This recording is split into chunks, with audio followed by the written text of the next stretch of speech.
வணக்கம்.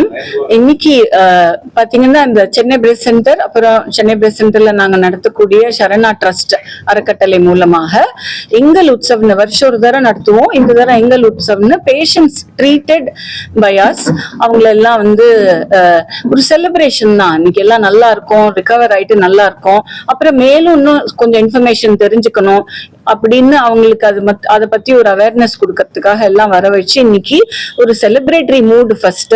ரெண்டாவது அந்த எக்ஸ்பர்ட்ஸ் இன் தட் ஏரியா. அப்படி பாத்தீங்கன்னா இப்போ doctor Sheela Nambiar is an expert in life style medicine.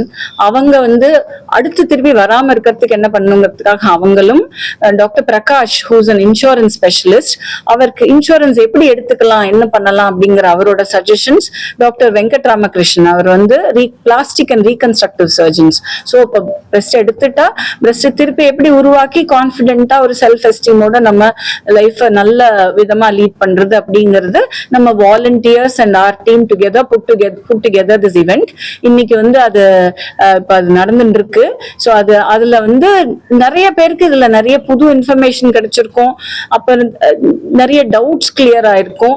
அவங்க போய் நாளைக்கு 10 பேர்கிட்ட பேசும்போது இதை பத்தி நான் பிரஸ்ட் கேன்சர் பத்தி, பிரஸ்ட் கேன்சர் ரிலேட்டட் ப்ரிவென்ஷன் பத்தி, ரீகன்ஸ்ட்ரக்ஷன் பத்தி அப்படி ஒரு ரிப்பல் எஃபெக்ட் அப்படியே வர வர வர வர நமக்கும் நமக்கு மற்ற பெண்களுக்கும் அது வந்து பிரயோஜனமா இருக்கும்னு நம்புறேன். ஸோ அதுதான் the main intention of today's event. அது வந்து we are far away from that kind of research. So what I would like to say to patients, cancer survivors and patients who want to prevent cancer is that while our medical treatment has improved in leaps and bounds and we have amazing treatment to cure cancer, there are ways in which patients can take their health into their own hands, be empowered to be able to lead healthier lives even after the cancer diagnosis and treatment. So there are many things that they can do, including, like Dr. Selvi said, diet. Exercise is extremely important, and we will talk about exercise and the kinds of exercise. Other things that we didn't think would affect cancer will be things like stress management and the importance of social connections. So this support group that Dr. Selvi started, I can't express how important social connections are for recovery. We didn't think it was so important. We felt that it would be okay to just treat with medicines and then they get cured. But the importance of social connections cannot be reiterated. Then, of course, you have your addictions, you have sleep management. These are all things that patients can take into their own hands. So in addition to treatment for cancer, if the patients are able to implement what we call as the 6 pillars of lifestyle medicine, they will definitely have better recovery and a better life going forward. So ideally it should be prevention, where they start this as early in their life as possible, implementing the 6 pillars of lifestyle medicine. But even if they do get cancer, there is a way in which they can lead cancer-free lives going forward. So we must all understand that all of us have cancer cells in our body. It's just that it is not manifested. And the reason it gets manifested is poor lifestyle. So if we can address that root cause, which is lifestyle, we can actually prevent a large proportion of cancer, which is becoming more and more prevalent in our country. And we know that other chronic diseases like diabetes, PCOD, all of these things also will the precursors are these problems which are diagnosed much earlier. And we don't think much of it. We think we can take tablets and become okay. But the tablets are only for symptomatic management. We need to get to the root cause by taking our health into our own hands. I wish patients would be more empowered to do that. That is my objective today. We have the 6 basic pillars, which is nutrition, exercise, sleep, stress, relationships and addictions.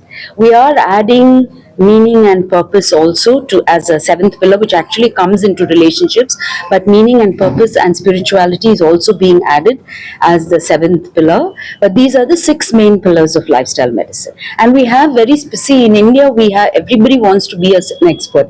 Everyone wants to talk about this is the best diet, this is the exercise. But we have specific protocols based on evidence. What is the best evidence to get a healthier lifestyle, to prevent many problems, not just cancer, osteoporosis, menopausal symptoms, sarcopenia, all these problems, diabetes, other chronic diseases. We have very specific protocols in place, which is what we are trying to propagate to the lay public. Insurance. Sorry? Insurance. First of all நீங்கெல்லாம் வந்து இது ரொம்ப ஒரு ட்ரீட்மெண்ட்டுக்கு அப்புறம் சராசரி normal வாழ்க்கையை வாழறதுக்கு உண்டான விதிமுறைகளை செய்யறதுக்கு அவங்க எடுத்துக்கிட்ட ஒரு புனிதமான முயற்சி இது. அதுக்கு வந்து நீங்க எல்லாம் வந்து நேர்ல வந்து ஆதரவு கொடுத்ததுக்கு பர்சனலா I have to thank you all. Insurance துறையில நான் பார்க்கணும்னா ஒரு புனிதமான செய்தி, ஒரு புரட்சிகரமான செய்தி ரெண்டு சொல்லியிருக்காங்க. ஒண்ணு வந்து கேன்சரை இறுதி ஆரம்ப காலத்திலே கண்டுபிடிச்சிடலாம். ஆனோ அவங்களுக்கு ஒரு ஃபிராக்சரே வருது, ஒரு பேண்டமிக் வருது, ஒரு ஃபீவர் வருது, அவங்கள ஒரு கேன்சர் பேஷண்ட்னால அவங்களுக்கு இன்சூரன்ஸ் கவரேஜ் கிடைக்காம போயிடுது. அது மாதிரி ஒரு புறக்கணிக்கிறது அந்த காலத்துல கரெக்டா இருந்துக்கலாம், 20 வருஷம் முன்னாடி. இன்னைக்கு விஞ்ஞானம் வளர்ந்துடுது, ஏர்லியரா டயக்னோஸ் பண்ணி சக்சஸ்ஃபுல்லா ட்ரீட் பண்றோம் அப்படின்றத அவங்க ஒரு எடுத்துக்காட்டா அவங்க ஒரு சென்டர் நடத்தி இன்னைக்கு பெரிய பெரிய மருத்துவமனையிலே எப்படி வந்து ஒரு மாடர்ன் அட்வான்ஸ்மெண்ட்ஸோட பிரஸ்ட் கேன்சர் ட்ரீட் பண்றாங்களோ அதே முயற்சியை, அதே அவுட்கம், அதே சக்சஸ் ரேட்டை அவங்களுடைய தனிப்பட்ட சென்டர்ல without any compromise she is able to offer. அதனால இன்சூரன்ஸ் கம்பெனில we are recognising the good services.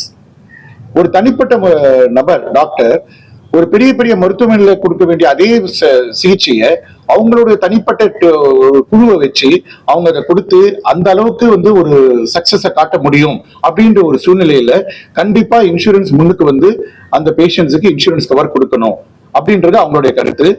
இப்ப என்னோட பேசினவங்க வந்து அவங்க முழுசா இங்கிலீஷ்லயே பேசினாங்க. உங்களுடைய ஒரு இதுக்காக அவங்க அதான் சொன்னா, அது ஒரு டாக்டர் செல்வி ராதாகிருஷ்ணா சொன்னது ஒரு புனிதமான உரை. ஆனா நம்பியார், டாக்டர் ஷீலா நம்பியார் சொன்னது ஒரு புரட்சிகரமான செய்தி. அவங்க என்ன சொல்றாங்கன்னா, இந்தியாவில கேன்சர் அதிகமா வந்துட்டு இருக்கு, சக்கரை வியாதி அதிகமா இருக்கு, பிபி அதிகமா இருக்குன்ற செய்திகளை தான் நம்ம அடிக்கடி படிக்கிறோம். ஆனா ஏன் வருது, என்ன வருதுன்னு போது அவங்க என்ன சொல்றாங்க, உடற்பயிற்சி, உணவு, தூக்கம், நம்ம சாப்பிடுற இது, நம்ம பழகிறது, நட்பு, அன்பு பரிமாறுறது, இந்த மாதிரியான லைஃப் ஸ்டைல் மாடிஃபிகேஷன் மூலமா இந்த சக்கரை வியாதி பிபியை மட்டும் குறைக்க முடியாது, கேன்சர் வரக்கூடிய பாசிபிலிட்டியும் குறைக்கலாம் அப்படின்ற ஒரு செய்தியை வந்து ஒரு புரட்சிகரமா முன் வச்சிருக்காங்க. அது புதுசு இல்ல. நான் லண்டன்ல படிச்சுட்டு நான் அங்கே வந்து நிறைய இது அட்டென்ட் பண்ணும்போது அங்கேயும் food as a prescription, life style modification as a treatment, as a prevention. நமக்கு இருக்கிற ஒரு மென்டல் ஹெல்த் காரணமா தான் இன்னைக்கு நிறைய கண்டுபிடிக்க முடியாத ஒரு நோய்கள், ஆட்டோ இம்யூன் டிசீசஸ், இதுக்கெல்லாம் காரணம் மென்டல் ஹெல்த். அது எப்படி நம்ம அட்ரஸ் பண்ண போறோம், how to make life style modification a part of our living அப்படின்ற ஒரு புரட்சிகரமான செய்தியை சொல்லியிருக்காங்க. சார் வந்து என் பக்கத்துல இருக்கிறவர் வந்து லண்டன்ல ரொம்ப வருஷம் வேலை செஞ்சு பிரஸ்ட் ரீகன்ஸ்ட்ரக்ஷன் அப்படின்ற ஒரு துறை. அந்த துறை என்னன்னா, மார்பகத்தை எடுத்த பிறகு அந்த நோயை நம்ம எடுத்துட்டோம், ஆனா அந்த பெண்ணை சராசரி பெண்மணியா திருப்பி கொண்டு வருமா சமுதாயத்துக்கு அப்படின்னும் போது ஒரு பெரிய கேள்விக்குறியா இருக்கு. ஏன்னா ஒரு மார்பக உருவை எடுத்துட்டா அதுக்கப்புறம் அது இல்லாம இருக்கும்போது அவங்கள கண்ணாடியில பார்க்கும்போது அவங்களுக்கு எப்படிப்பட்ட ஒரு மனத்தாக்குதல் இருக்குன்றதை நம்ம புரிஞ்சுக்கிறோம். அது இல்லாம இருக்கிறதுக்கு லண்டன்ல பல வருஷமா நடந்துட்டு இருக்கிற பிரஸ்ட் ரீகன்ஸ்ட்ரக்ஷன், அத அந்த விதிமுறையோட எந்த ஒரு காம்ப்ரமைஸும் இல்லாம இன்னைக்கு உலக ரீதியா பெஸ்டா எப்படி அதை ரீகன்ஸ்ட்ரக்ட் பண்ணி அந்த பேஷண்ட் டிஸ்சார்ஜ் ஆகி வீட்டுக்கு போகும்போது என்னோட நோயை எடுத்துட்டாங்க, ஆனா என்னோட மார்பகம் திருப்பி வந்துடுது. ஏன்னா என் உடம்புல இருந்து மற்ற இடத்துல இருக்கிற கொழுப்பை அது கொண்டு வந்து அந்த ரத்த ஓட்டத்தோட கொண்டு வந்து அந்த இடத்துல வச்சு அந்த மார்பகத்தை உருவாக்கிட்டாங்க மருத்துவர்கள் அப்படின்ற ஒரு புரட்சிகரமான பிரஸ்ட் ரீகன்ஸ்ட்ரக்ஷன் சர்ஜரி அப்படின்ற ஆக்டிவிட்டியை பண்ணிட்டு இருக்காரு. Without taking much time I will ask him to explain. உங்களுக்கு தமிழ்ல வேணும்னா அவர் பேசின பிறகு நான் சொல்றேன். First of all, it is not a deformity. That is the mindset which நான் கூட ஒரு 20 வருஷமா மருத்துவராக இருந்திருக்கேன், 15 வருஷமா இன்சூரன்ஸ் இருந்திருக்கேன். 15 வருஷம் முன்னாடி கேன்சர்னா ஒரு பெரிய நோய், ஒரு டிஃபார்மிட்டி, அதுக்கப்புறம் அவங்க வாழ்றது கஷ்டம், அவங்களுக்கு கவர் கொடுக்க முடியாது அப்படின்ற ஒரு மெடிக்கல் நாலேஜ் தான் எனக்கு இருந்தது. ஆனா இன்னைக்கு the things are changing. That is why I'm telling you, modern medicine is advancing, awareness is increasing, people are diagnosed at a very early age. After proper treatment, they should be considered as a normal candidate, and the health insurance company should come forward and give a cover. I have a good suggestion which I can offer with Dr. Selvi Radhakrishna. We can make one company to come forward. Courage is not in knowing the path, but taking the first step. If one company can come forward and offer a cover to a set of people, and we can prove that it is not going to be loss making for them. ஏன்னா insurance இதுல நிறைய rest வந்துருமோ, எனக்கு நான் 1 கோடி பணம் வாங்கி 2 கோடி செலவு பண்ண வேண்டிய ஒரு சூழ்நிலை வந்துருமோன்ற ஒரு பயத்துல, தவறான அச்சத்துல இருக்காங்க. அதை தெளிவுபடுத்தி கண்டிப்பாக இந்த மாதிரி பேஷண்ட்ஸுக்கு ட்ரீட் பண்ணலாம், அவங்களுக்கு பொருளாதார உதவியா அது பெரிய ஒரு துணையா இருக்கும். ஃபர்ஸ்ட் ஆஃப் ஆல் இன்சூரன்ஸ் இருக்குன்னாலே அந்த ஒரு தைரியத்திலேயே பாதி நோய் வராம போயிடும். எனக்கு என்ன ஆக போகுது, ஏற்கனவே நான் இவ்வளவு செலவு பண்ணி கடன் வாங்கி இந்த ஆபரேஷன் பண்ணிட்டு, இனிமேல் எனக்கு ஒரு பிரச்சனை, எனக்கு ஒரு பிராக்சர் ஆச்சு, எனக்கு ஒரு ஹார்ட் அட்டாக் வந்ததுன்னா எனக்கு இப்ப எதுவும் கிடைக்காம போயிடுமே அப்படின்ற பயத்திலேயே அவங்களுக்கு நோய் வரலாம். அவங்களுக்கு இந்த பைனான்சியல் பாதுகாப்பு இருக்கு அப்படின்ற கான்பிடன்ஸ் வந்தாலே பாதி நோய் வராம போயிடும். இந்தியா இப்போ மார்பக புற்றுநோய் மார்பகத்தை எடுத்துட்டாங்கன்னா சாதாரணமா இந்தியால அது ரீகன்ஸ்ட்ரக்ஷன், மார்பக சீரமைப்பு சிகிச்சை அது ரொம்ப கம்மியா தான் நடக்குது. இப்போ வெஸ்டர்ன் கண்ட்ரீஸ்ல எல்லாம் 70% பண்ணாங்கன்னா இங்க 0.5% கூட பண்றது இல்லை.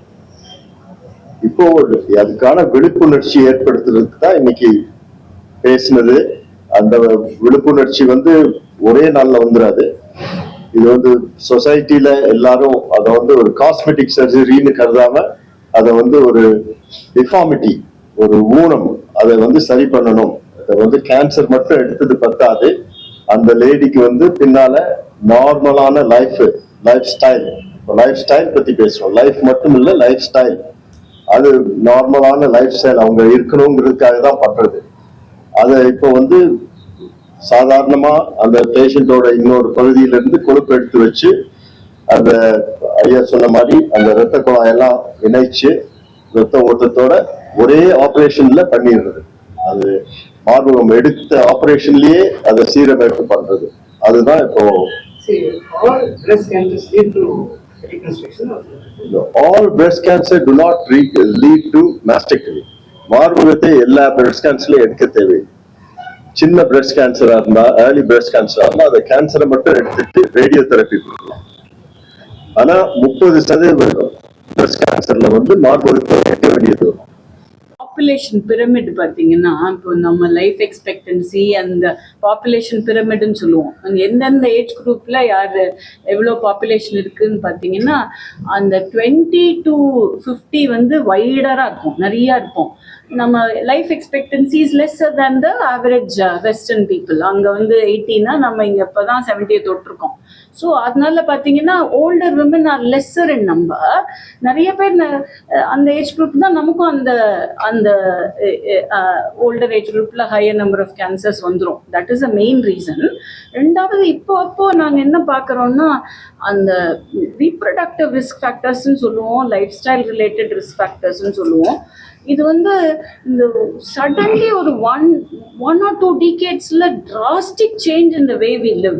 இந்த ஸ்ட்ரெஸ் தட் இஸ் அசோசியேட்டட். முன்னாடிலாம் எல்லாருக்கும் சீக்கிரம் கல்யாணம் ஆகிடும், எல்லாரும் குழந்தை பெற்றுப்பாங்க, எல்லாம் பால் கொடுப்பாங்க.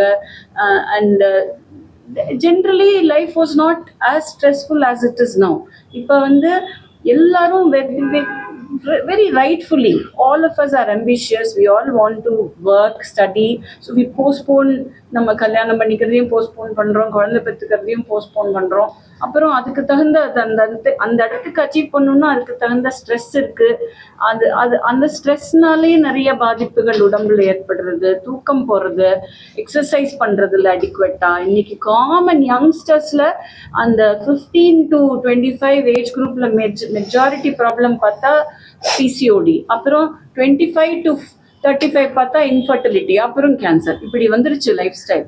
இதெல்லாம் ரூட் காஸ் நம்மளோட லைஃப் ஸ்டைல். ஸோ அதனாலையும் இப்போ நிறைய நாங்கள் அந்த 40 to 50 ஏஜ் குரூப்ல பிரெஸ்ட் கேன்சர்ஸ் பார்க்குறோம். இன்னைக்கு தான் காலையில் இங்கே வரதுக்கு முன்னாடி ஃபர்டிலிட்டி ப்ரொடெக்ஷன் சொசைட்டி ஆஃப் இந்தியான்னு ஒரு மீட்டிங் இருந்தது. அங்கே வந்து பிரெஸ்ட் கேன்சர் பேஷண்ட்ஸ் இப்போ யங்கா 33 வயசுல நான் ட்ரீட் பண்ணுறேன், அந்த பொண்ணுக்கு இன்னும் குழந்தை இல்லை, ட்ரீட் பண்ணி முடிச்சுட்டு அதுக்கப்புறம் குழந்தை பெற்றுக்கக்கூடிய பாசிபிலிட்டி வேணும், அதெல்லாம் பற்றி இன்னைக்கு பேசிட்டு வந்தோம். பேசும்போது என்ன தெரியறதுன்னா 10% of our population under 40 breast கேன்சருக்கு வைத்தியம் பண்ணுறோம். என்னோட ஓன் டேட்டா 20 to 24 எடுத்தால் 165 பேருக்கு 40 வயசுக்கு கீழே டயக்னோஸ் பண்ணியிருக்கோம் பிரெஸ்ட் கேன்சர். அப்போ அவங்களுக்கு இப்போ ட்ரீட்மெண்ட் எல்லாம் நல்லா அட்வான்ஸாக வந்துருச்சு, நிறைய பேர் ரொம்ப நாள் நல்லா இருக்காங்க ட்ரீட்மெண்ட் எடுத்துட்டு.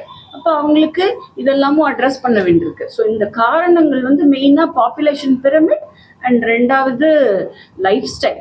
ஸோ அதை அட்ரஸ் பண்ணுறதுனால தான் அது முக்கியமாக. See the 2 types of prevention. ஒன்று பிரைமரி ப்ரிவென்ஷன், வியாதியே வராமல் பார்த்துக்கிறது பிரைமரி ப்ரிவென்ஷன். அதுக்கும் லைஃப் ஸ்டைல் தான் முக்கியம். வியாதி வந்ததுக்கு அப்புறம் திருப்பியும் வரக்கூடாதுங்கிறது வந்து ட்ரீட்மெண்ட்ஸ்ல ஓரளவு நாங்கள் பண்ணுறோம். மெயின் மூல வாட் எவர் இம்பார்ட்டன்ட் ஃபேக்டர் வந்து செகண்டரி ப்ரிவென்ஷன் வந்து லைஃப் ஸ்டைல். மருந்து கொடுத்துட்டே நம்ம வந்து ரெண்டு பேச difference. No, life span versus health span. மருந்து கொடுத்துட்டு நான் வந்து 70 வயசு வரைக்கும் உயிரிழச்சுக்கலாம், 80 வயசு வரைக்கும் உயிரிழச்சுக்கலாங்கிறத விட நான் ஹெல்த்தியா நான் இப்போ 40 வயசுல என்ன பண்ணினேன், 30 வயசுல என்ன பண்ணினேன், அதையே நான் 70 வயசு 80 வயசுலயும் பண்ணணும் அப்படின்னு ஹெல்த்தியா இருக்கிறது ஹெல்த் ஸ்பேன். ஸோ இப்போ வந்து வியாதி வந்துருச்சு, திருப்பி வராமல் நான் ஹெல்த்தி ஆகணும்னா என்ன பண்ணுறது அப்படிங்கிறத நம்ம பேஷண்ட்ஸ் மக்களுக்கு எடுத்து சொல்லணும் அப்படின்னு இன்னைக்கு கிட்டத்தட்ட ஒரு 100-150 பேர் வந்திருக்காங்க. ஸோ அதை மெயினாக அவங்களுக்கு சொல்லணும்னு சொல்லி அதுக்கு அது குவாலிட்டி ஆஃப் லைஃப் முக்கியம், கான்ஃபிடென்ஸ் முக்கியம், ரீகன்ஸ்ட்ரக்ஷன் பண்ணி நான் முழுமையாக இருக்கேன் அப்படிங்கிறது முக்கியம், ரெண்டாவது ஹெல்த்தியாக இருக்கேங்கிறது முக்கியம், ஒரு கான்ஃபிடென்ஸ் வேணும். நாளைக்கு எனக்கு திருப்பி ஏதாவது பிரச்சனைனா கூட, பிரெஸ்ட்டில் பிரச்சனை இல்லை, பிரெஸ்ட் கேன்சரில் பிரச்சனை இல்லை, வேற ஏதாவது பிரச்சனைனா கூட எனக்கு இன்சூரன்ஸ் இல்லாமல் போகக்கூடாது, அதை பற்றியும் அட்ரெஸ் பண்ணணும். அப்புறம் சக தோழி, அதாவது sisterhood, like she said social connections எப்படி முக்கியம் அப்படின்னு இருக்கும்போது, நான் எப்படி இருந்தாலும் நான் டேபிளுக்கு இந்த பக்கம் உட்காந்து பேசுறேன், அவங்க ஷூஸ்ல நான் இல்லை, அவங்க கஷ்டத்தை நான் பார்த்து எம்பத்தைஸ் பண்ணா கூட அனுபவிக்கிறவங்களுக்கு தான் அந்த கஷ்டம் தெரியும். ஸோ அனுபவிச்சு நான் வெளியில வந்தேன் பாரு, நான் நல்லா இருக்கேன், நான் நீயும் நல்லா இருப்பேன்னு சொல்றது இவங்க ரோல் ரொம்ப very important. Actually I would request you to save. Almost இவங்க எல்லாரும் சொன்னது தான். ஸோ ஒருத்தரை நம்ம எடுத்துட்டோம்னா we are talking about prevention. And ஏதாவது அந்த ப்ராப்ளம் வந்திருக்குன்னா we are going for the treatment, சர்ஜரியாக இருக்கலாம், எனி அதர் ஃபார்மகாலஜிக்கல் ட்ரீட்மெண்ட்ஸாக இருக்கலாம். தென் அதுக்கப்புறமா again taking care of yourself. It is not longevity. Doctor Selvi இப்போ தான் சொன்ன மாதிரி we need that quality of life. So இதுக்கு வந்து இங்கே சென்னை பிரெஸ்ட் சென்டரில் வந்து நம்ம சில வாட்டி ஒவ்வொரு ப்ராப்ளம்க்கும் ஒவ்வொரு இடத்துக்கு போக வேண்டியிருக்கு. It's all under one umbrella. இங்கே நீங்கள் பார்த்தீங்கன்னாக்க சென்னை பிரெஸ்ட் கேர் சென்டர் வந்துட்டாங்க அப்படின்னு சொன்னால் from the time of consultation till okay consult ஆகிட்டு நீ இதெல்லாம் பண்ணணும், இந்த ப்ரோட்டோகால் இருக்குன்னு சொல்கிறதுக்கு ஒரு beautiful team is there. They will navigate the person. இது இருக்குது, these are the complications which you might expect, but பண்ணுறதுக்கு we are all there for support சொல்கிறதுக்கும். சர்ஜரி முடிஞ்சிடுத்து எல்லாம் ஆகிடுத்து, ஓகே பை பை நீ உன்னோட லைஃப் பார்த்துக்கோன்னு இல்லாமல் சர்ஜரிக்கு அப்புறமும் how to support that person. We are there for you. Okay. So lifelong நீ எவ்வளோ இருக்கோ you can take our support-ங்கிறதுக்கு any doubts, any clarifications you want to வரலன்னு சொல்கிறதுக்கும் we have designed so many programs and all our team is there. இப்போ doctor Selvi சொன்ன மாதிரி ஹக்குன்னா மட்டாட்டாங்கிறது அது டிரான்ஸ்லேட் பண்ணணும்னாக்கா நோ வரிஸ் டோன்ட் வரி அப்படிங்கிற ஒரு கான்செப்ட் அது. ஓகே. ஸோ அந்த கான்செப்டில் வி மந்த்லி ஒன்ஸ் இல்லைனாக்கா 2 months ஒரு வாட்டி ஒரு 15 to 20 பிரெஸ்ட் கேன்சர் சர்ஜரி ஆகி ப்ரோட்டோகால் எல்லாம் முடிஞ்சவங்க வருவாங்க. ஸோ அவங்களுக்கு we have different again that is where the life style comes. What all we have said. So this is the life style அப்படின்னு நம்ம சொல்கிறது. நியூட்ரிஷனாக இருக்கலாம். We are all train by doctor Selvi to take up these things. Nutrition, how to sleep. Sleep is also you know நம்மளுக்கு தெரியும், அது இல்லைனாலும் lot of stress is happening. So mental ஹெல்த்தும் எடுத்துட்டோன்னா தான் it will have an impact on your physical body அப்படின்னு சொல்கிறதுக்கு. So that is the concept where we are working. So it is not just the surgery is over அப்படின்னு. And we have group discussions. இப்போ இன்னைக்கு எங்கள் உற்சவ் மாதிரி so many speakers very இதுலேருந்து different ஃபீல்ட்ஸ்லேருந்து வந்து எப்படி கொடுத்துருக்காங்களோ அப்பப்போ எங்களுக்கு வந்து when we have lot of doubts from the volunteers அந்த மாதிரி we arrange groups support groups arrange பண்ணி அந்த speakers சொல்லி we all clarify our doubts அந்த மாதிரி ஒரு support இருக்கு. Then of course we have what we call as counseling. So அந்த பயம் அதெல்லாம் இருக்கும் இல்லையா எல்லாருக்குமே, ஒரு இது கேன்சர்னு சொன்ன உடனே ஒரு இது.